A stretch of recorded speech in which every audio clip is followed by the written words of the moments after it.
ভালোবেসেছি, কে প্রথম কে দেখেছি, কিছুতেই পাই না ভেবে, কে প্রথম ভালোবেসেছি।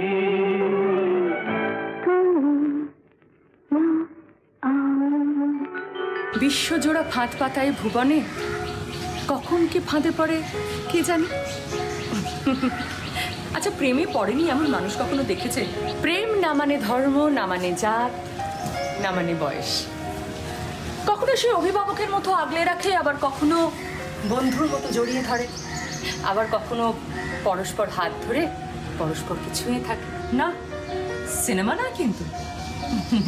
ডার্ক ফ্যান্টাসি প্রেজেন্স প্রিয় তারকার অন্দরমহলে আমাদের আজ অতিথি হবেন 3 রোমান্টিক জুটি, এবং রোম্যান্সে তারা কিন্তু টাইটানিক কিংবা মুগলে আজমকেও হার মানিয়ে দেবেন। আমি একটুও বাড়িয়ে বলছি না, সত্যি কথা বলছি। তাহলে দেখিনি কাদের অন্দরমহলে প্রথমে ঢোকা যায়। দেবলীনা আর তথাগত।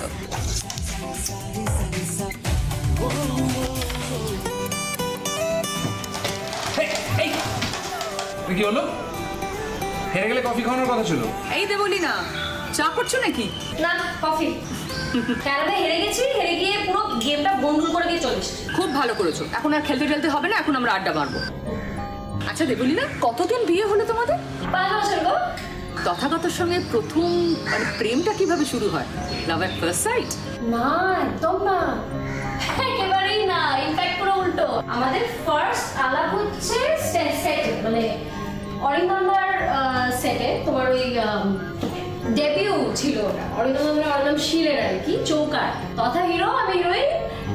সেখানে আমাদের আলাপ, সেখান থেকে বন্ধুত্ব, সেখানে উই বিকেম বেস্ট ফ্রেন্ডস। তারপর 7 বছর আমাদের বন্ধুত্ব ছিল।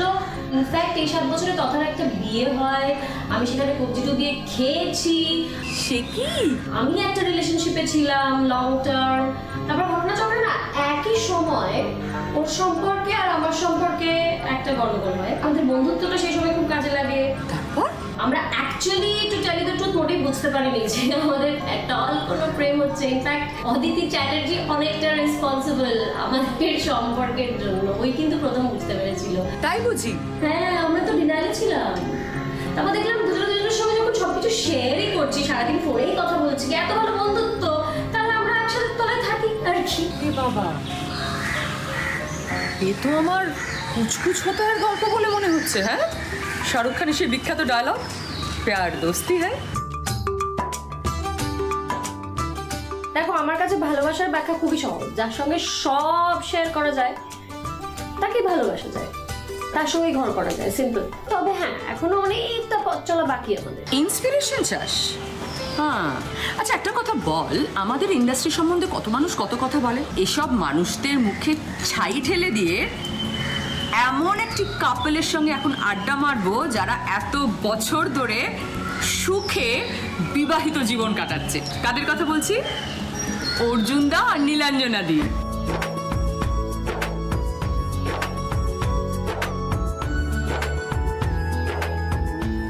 অর্জুন দা, হাই অর্জুন দা, কতদিন পর দেখলাম তোমাদের। হ্যালো দেবলীনা। হাই দেবলীনা, কেমন আছো? আমরা ভালোই আছি। গাছে জল দেওয়া আমি এখন মালি হয়ে ডেভেলপ করছি, ও এখন আমার জন্য সিঙ্গার, ড্রাইভার, আর বাঁ হাতে লিখতে শিখেছি জানিস তো। আর তারপরে গান, সব সব মানে আমি এখন কিছুই বেসিক্যালি মিস করছি না, রেডিও মিস করছি না। বই পড়া ছিল না, বইগুলো জমছিল, সেগুলো পড়ছি, গান গাইছি, ওরাতে রান্না খাচ্ছি, আর কি সেই। আচ্ছা অর্জুন দা, তোমার তো লাভ ম্যারেজ, একটু গল্পটা বলো প্লিজ আমাদের। 78 to 91। হ্যাঁ, 78 to 91। 78 to 91 আমাদের কোর্সশিপ। ট্রায়াঙ্গুলার পার্কে একটা ব্যায়ামাগার আছে, মানে জিম নয়, অগ্রগামী এখনো আছে কিন্তু, জানো তো, অগ্রগামী ব্যায়ামাগার। ইয়েস, না না জিম নয়, জিম বলতে তো আবার ওদের পজিশনে ডিমোশন হয়ে যায়। তো আমি ওখানে এক্সারসাইজ করতাম, আর তার ঠিক সামনের বাড়িতে, 4 তলা বাড়ি, 3 তলায় ও থাকতো, ওরা থাকতো ওর ফ্যামিলি, এবং বারান্দায় ও পড়াশুনো করতো। ও আমাকে ফিজিক্যাল সায়েন্স বলতো। হ্যাঁ, ফিজিক্যাল সায়েন্স, বিকজ এত এক্সারসাইজ করতো। মাই গড, কি এক্সারসাইজ! আমার তো কোড নেম ছিল ফিজিক্যাল সায়েন্স। তো ওইভাবে এইভাবে আমাদের হলো কোর্টশিপ হলো। তারপরে হঠাৎ একদিন আমি ওকে বললাম যে, তখন তো মোবাইল ছিল না, তাই বললাম যে এরকম করে ইশারা করলাম, তখন একটা কাগজের চিপ দিতে। তখন আমি ওকে বাড়ি গিয়ে ফোন করলাম। আমি বললাম যে, are you the girl who gave me the number? She said, are you the same boy who took the number? তারপর আমাদের গন্তব্যস্থল ছিল চিড়িয়াখানা। চিড়িয়াখানার একটা অ্যাট্রাকশন ছিল যে চিড়িয়াখানার ভেতরে একটা রেস্টুরেন্ট ছিল। ওখানে গিয়ে আমরা একটা চিকেন ফ্রাইড রাইস আর 2টো চিলি চিকেন আর আইসক্রিম তখন প্লাস্টিকের বলের মধ্যে পাওয়া যেত। এই করে খাওয়া দাওয়া করে ট্যাক্সিতে যাওয়া আসা সব মিলিয়ে 55 থেকে 60 টাকা হতো, যেটা আমার কাছে তো থাকতো না। ও ওর বাবার মানি ব্যাগ থেকে চুরি করতো এবং আমরা দুজনে এনজয় করতাম। আচ্ছা, জানাজানি হয়ে গেলে বাড়িতে ঝামেলা হয়নি? হ্যাঁ, আমি বাঙালি ব্রাহ্মণ, ও ইউপির জৈন, ঝামেলা তো হবেই, কিন্তু ঝামেলাটা খুব একটা বেশি দূর এগোয়নি, কেননা ওর বাবা আমাকে দেখে খুব পছন্দ করেছে এবং সেখানে কিন্তু আমাদের রিলেশনশিপ একটা স্ট্যাম্প হয়ে গেছিল। হ্যাঁ, তো আমার বাবা ডেফিনেটলি খুবই পছন্দ করতেন। উনি বলতেন যে এই লড়কা কন है, কাশ্মীরি लगता है, বাঙালি তো মনে হয় না। তো বলতো যে কাশ্মীরি লাল মির্চ है एकदम ये तो তাই না, তো একদমই মানে লঙ্কা, ধানি লঙ্কা।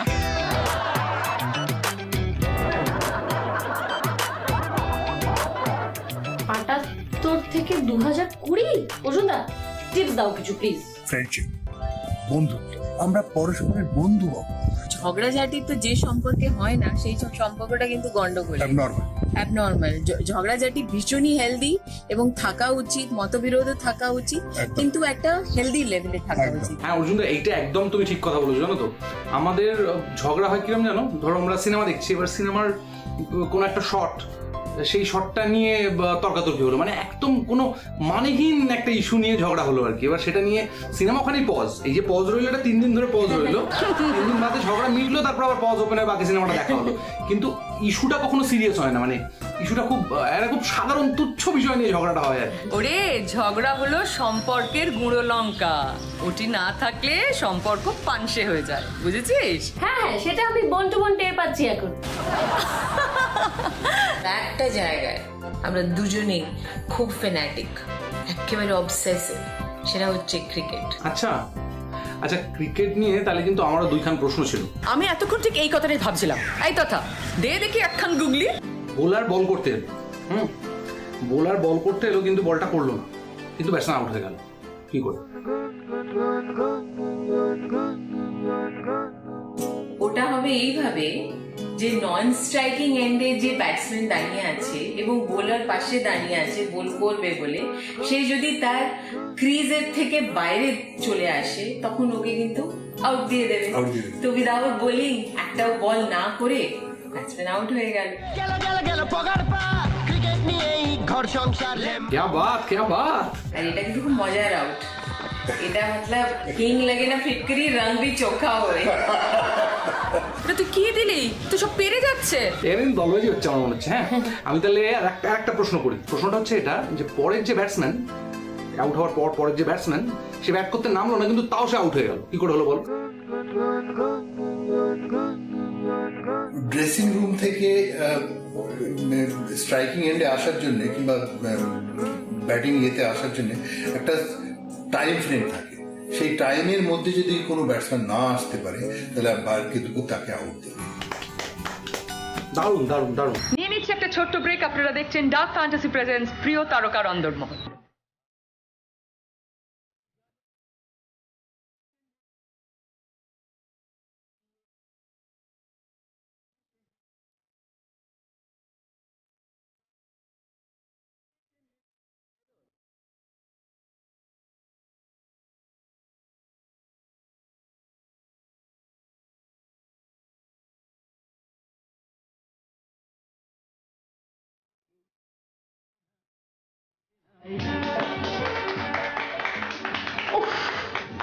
এর থেকে ভালো এন্ট্রি তো কিছু হতেই পারে না।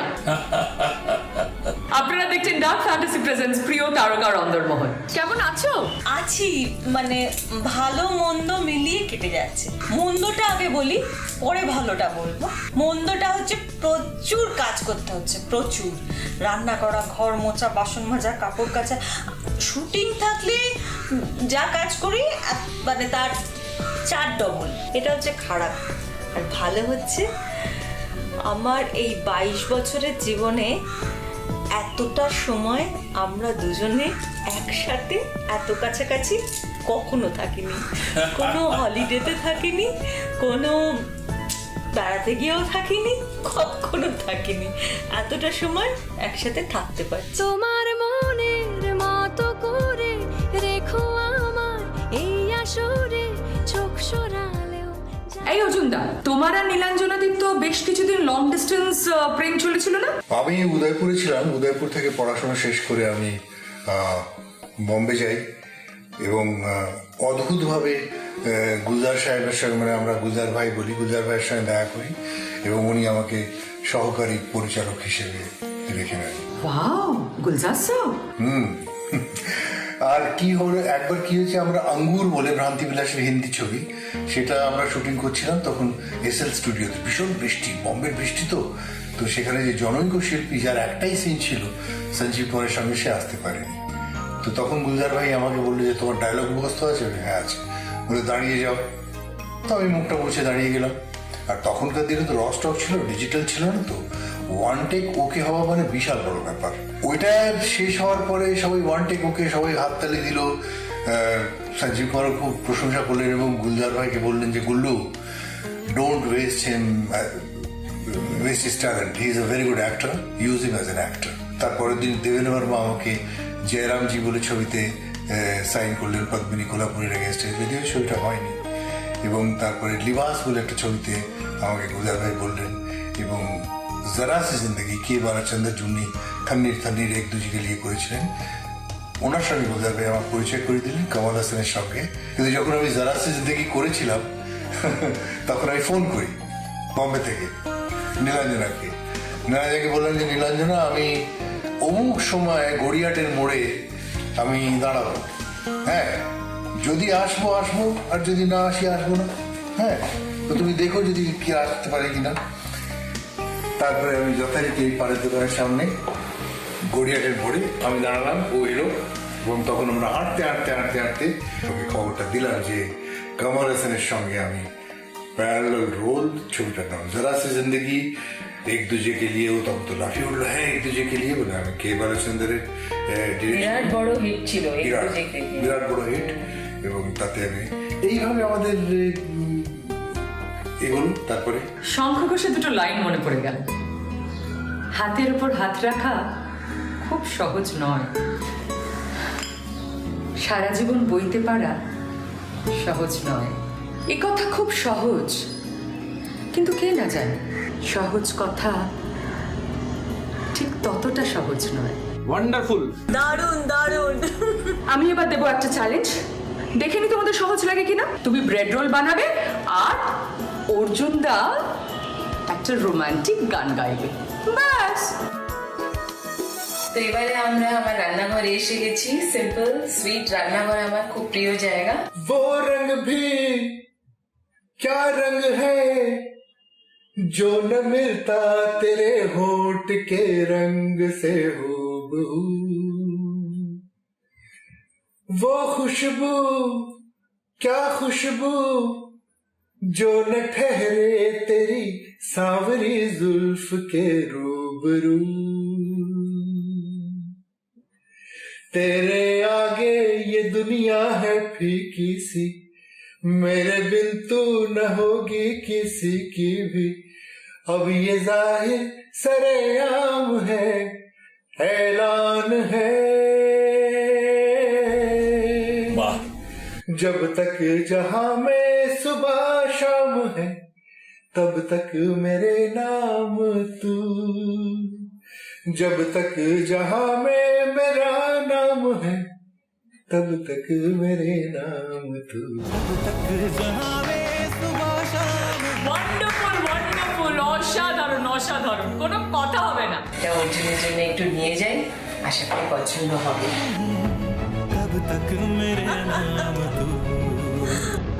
ফিরে আসছি ব্রেকের পর।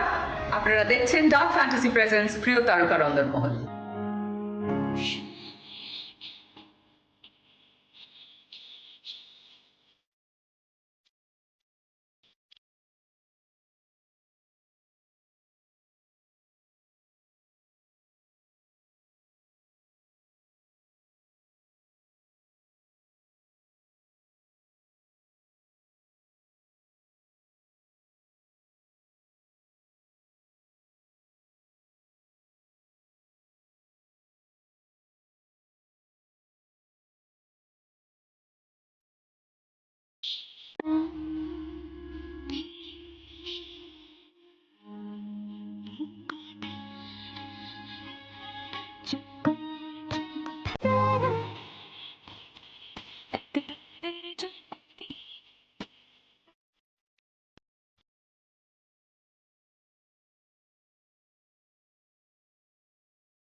ফিরে এলাম ব্রেকের পর। আপনারা দেখছেন ডার্ক ফ্যান্টাসি প্রেজেন্স প্রিয় তারকানন্দর মহল।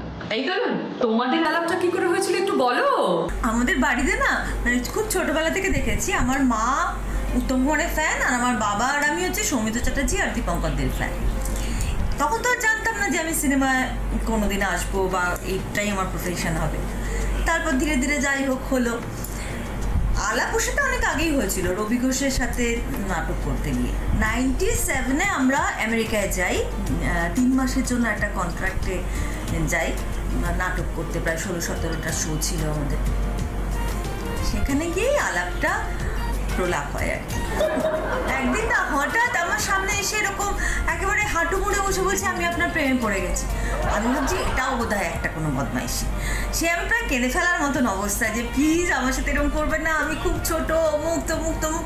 তারপর দেখি প্রতিদিন একটা করে, সকালে একটা চিঠি বিকেলে একটা কবিতা, সকালে একটা চিঠি বিকেলে একটা কবিতা। How sweet.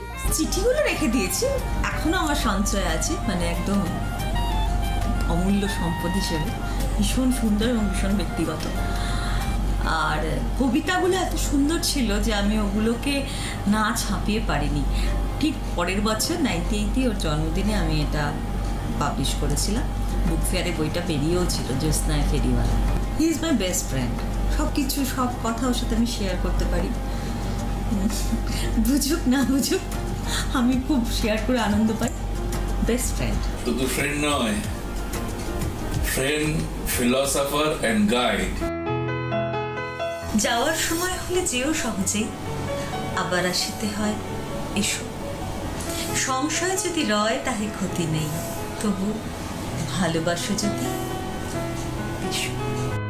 পাগলি তোমার সঙ্গে হেস্ত নেস্ত কাটাবো জীবন, পাগলি তোমার সঙ্গে পাপবিদ্ধ জীবন কাটাবো, পাগলি তোমার সঙ্গে ধর্ম মতে কাটাবো জীবন, পাগলি তোমার সঙ্গে পূজা বেদি জীবন কাটাবো। চিটুদা, দোলনের কন্ট্রিবিউশনটা কিন্তু একটু বেশি। কেন? আমি তো গানে লিপ দিলাম তো। শুধু লিপ দিলে হবে না, সবাইকে গান গাইতে হবে। হ্যাঁ, আমি এক একটা পেয়ার বলবো, সেই পেয়ারের গান তোমাদের গাইতে হবে। কথাতে বলি না, তোদের দিয়ে শুরু করছি। তোদের হচ্ছে প্রথম কাজল অজয় দেবগন। আরে এটা তো আমাদের গান, প্যার তো হোনা হি থা। प्यार तो होना ही था।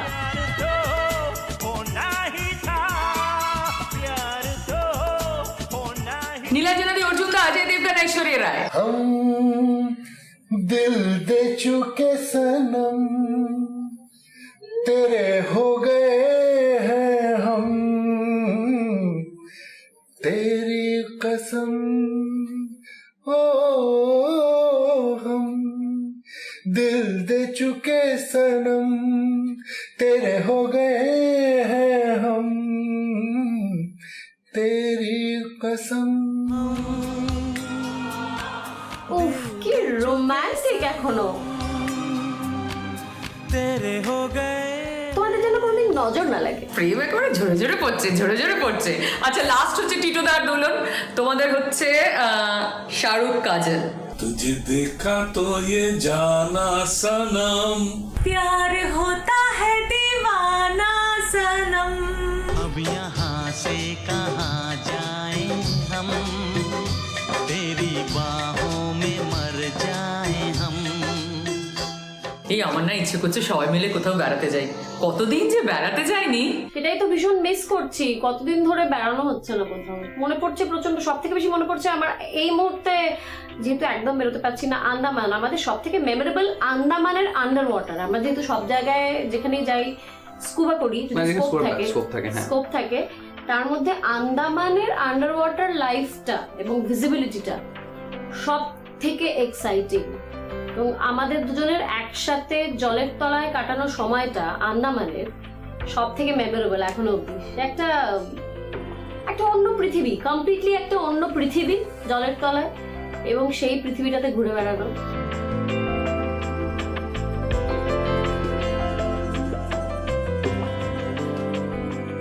এইভাবে স্বপ্ন দেখে একে অপরের পাশে থেকে জীবনটা কেটে যায়।